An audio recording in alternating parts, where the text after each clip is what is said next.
আমি অসমৰ ৰাইজক প্ৰতিশ্ৰুতি দিছিলোঁ যে আমি 1 লাখ চৰকাৰী নিযুক্তি আমি সম্পন্ন কৰিম আৰু সেই উদ্দেশ্যে আমি বিভিন্ন ধৰণে কি ধৰণে লক্ষ্যত উপনীত হ'ব পাৰো তাৰ বাবে আমি চেষ্টা কৰিছিলোঁ। ইতিমধ্যে প্ৰায় 2000 ল'ৰা ছোৱালীক নিযুক্তি দিয়া হৈছে আৰু জানুৱাৰী মাহতো 3-4 হাজাৰ আৰু নিযুক্তি পাব। মে মাহতো আমি ৰাখি থৈছো যে পুলিচ শিক্ষক এই ধৰণে 30-40,000 নিযুক্তি আমি চুমগৈ।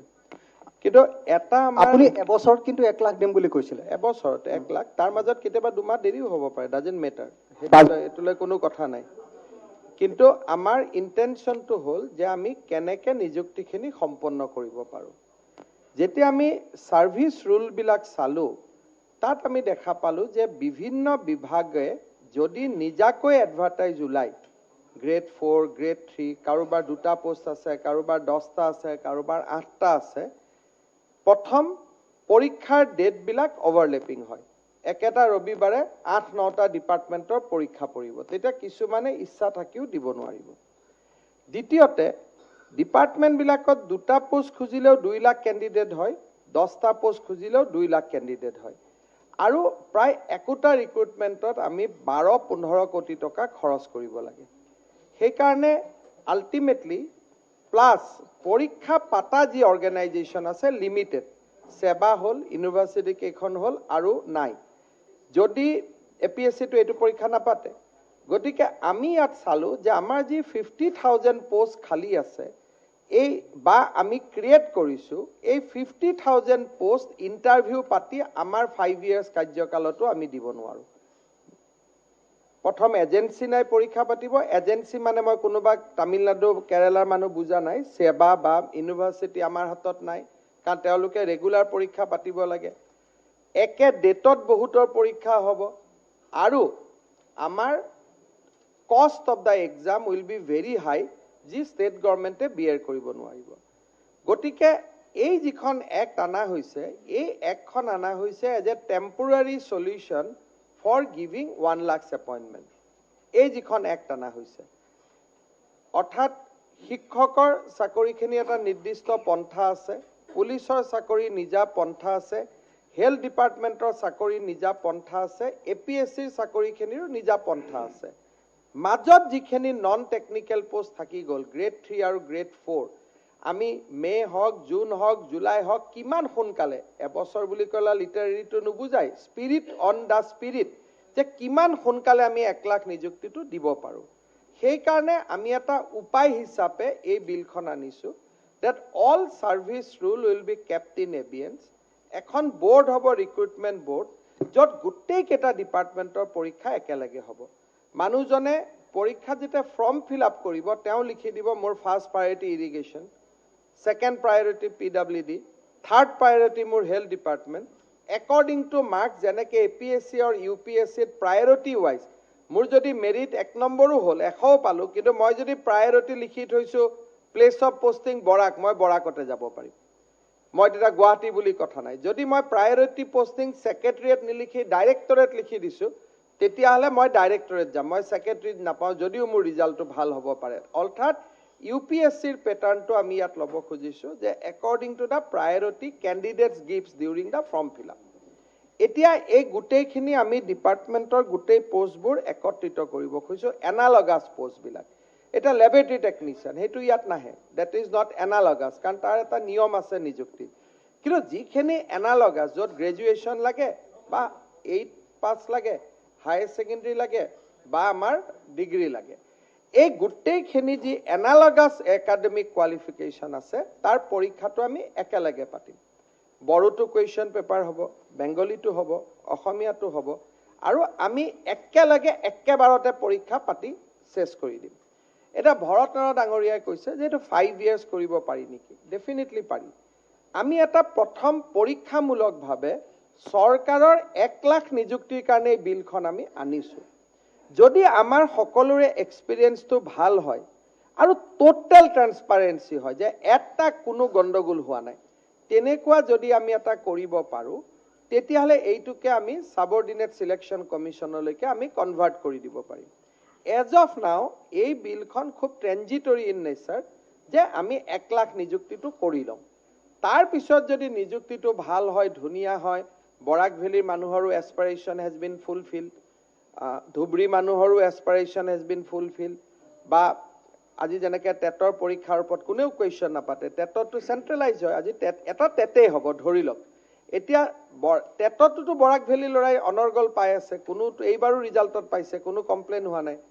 সেইকাৰণে এই পৰীক্ষাটোৰ জৰিয়তে আমি 1 লাখ নিযুক্তিটো খৰতকীয়া কৰিব খুজিছো বাট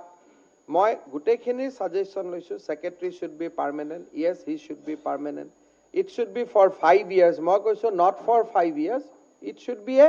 পাৰ্মানেন্ট কমিশন তাৰ পিছত যিখিনি আপোনালোকে সাজেশন দিছে গোটেইখিনি আমি ইনকৰ্পৰেট কৰিব পাৰিম যদি এপ্ৰিল মে জুন যেতিয়া আমি খিনি টিআইটো থাকিব নে RTI to all থাকিবই state government or RTI act already covered because this is a instrumentality of state এখন independent commission নহয় আমাৰ principal secretary জনে তাত গৈ principal secretary হ'ব আমাৰ secretary হ'ব গতিকে RTI is obvious RTI নোহোৱাৰ কোনো মিনিং নাই গতিকে RTI থাকিবই আৰু গুড ফেইথটো কিয় ৰাখা হয় ইটি যে যিমান এক্ট আছে সব এক্টত this is a drafting model কিন্তু যদি দুৰ্নীতি কৰে তো মেলা ফাইদি হৈ গ'ল এটো গুড ফেইথে কভাৰ নকৰে গুড ফেইথে কি কভাৰ কৰে যে বানপানী আহি গ'ল জেনুইন বানপানী জুইত জ্বলি গ'ল আজি গোটেই কুৱেশ্যন পেপাৰ আছে দেখা দেখি জুই এটা জ্বলিছে বানপানী আহি গ'ল আৰ্টিফিচিয়েল ফ্লাডিং হৈ গ'ল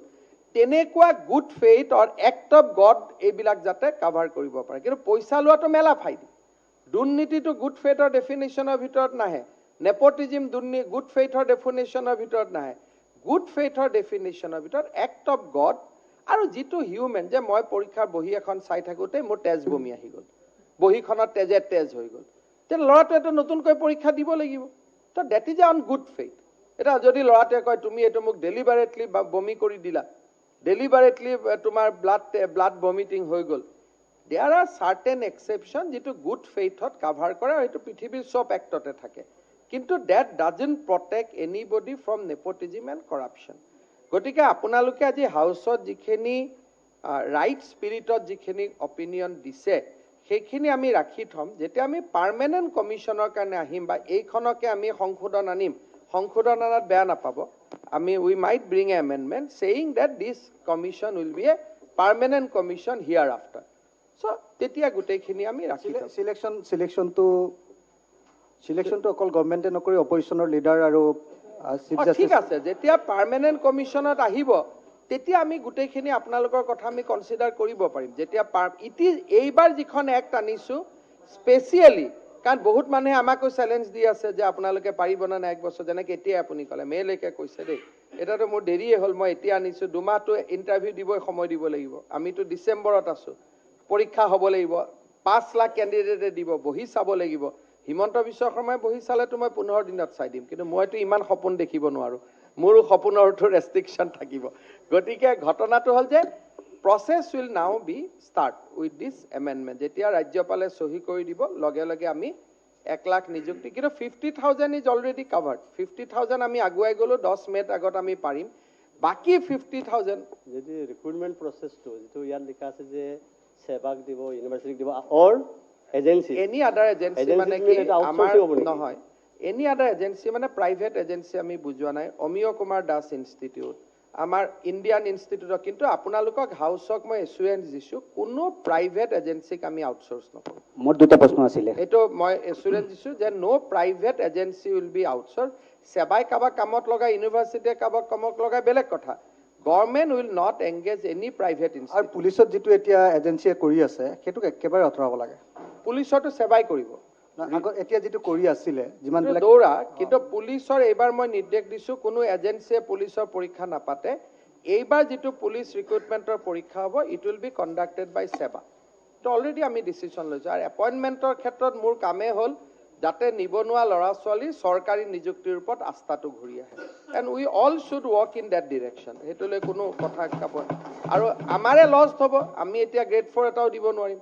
আমাৰ পাৰ্টিৰ আটাইতকৈ লছ হ'ব আফটাৰ দিস এমেন্ডমেন্ট কোনো নামো নাই লিষ্টটো নাই আমাৰে লছ হ'ব কিন্তু বাট We have to do it for our future generation. মাজত খালি ৰাস্তা উলিয়াই নল'ব আগত এতিয়া প্ৰেক্টিকেলি আপোনাৰ বুদ্ধি আপোনাৰ আছে, মোৰতো ইমান নলেজ নাই। আপুনিতো বৰাক ভেলীলৈকে লক্ষ্মণে জানে, বৰাক ভেলীলৈকে খবৰ ৰাখে।